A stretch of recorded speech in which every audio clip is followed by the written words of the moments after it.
Sonia ఎలిమినేషన్‌కి కంటెస్టెంట్స్‌కి relax ఇచ్చిందో లేదో గానీ, నిఖిల్, సోనియాల మధ్యన ఇంకా దూరం పెంచి యశ్వినికి దగ్గర చేసేలాగా చేస్తుందని చెప్పుకోవచ్చు. ఇంక రోజు రోజుకి యశ్విని, నిఖిల్ అయితే చాలా దగ్గర అవడమే కాకుండా ఒకరిపైన ఒకరు మంచి అభిప్రాయాన్ని కూడా పెరుగుతూ ఉంది. కలర్ పీచ్ కలర్ అంటే బిగ్ బాస్ ఇచ్చిన ఈ టాస్క్‌లో నిఖిల్ అయితే సంచాలకులుగా వ్యవహరిస్తూ వస్తున్నాడు. ఇంక నిఖిల్ యశ్విని గెలవాలని ఎంతగానో తాపత్రయ పడడమే కాదు, తన పక్కన కూర్చొని పెద్దగా నువ్వు పరిగెట్టడం అవసరం లేదు కూడా లేదు. ఇక్కడి నుండే నీకు ఏదైనా సరే కలర్ కనిపిస్తే బిగ్ బాస్ చెప్తే విసిరేయొచ్చు, నువ్వు అక్కడికి వెళ్ళి నిల్చొని కలర్ వెయ్యాలని లేదు అంటూ సలహాలు కూడా ఇచ్చి కనిపించేస్తున్నాడు నిఖిల్.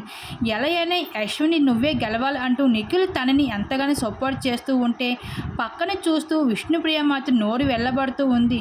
రోజు రోజుకి నిఖిల్ యశ్విని మధ్యన క్లోజ్నెస్ బాగా పెరగడమే కాదు, ఈ క్లోజ్నెస్కి వాళ్ళిద్దరికీ అయితే మంచి ఫ్రెండ్షిప్ లేకపోతే మరి ఇంకేమో మరి తెలియడం లేదు. ఈ విధంగా బిగ్ బాస్ హౌస్లో అయితే నిఖిల్ అయితే యశ్వినికి దగ్గర అవ్వడం జరుగుతుంది.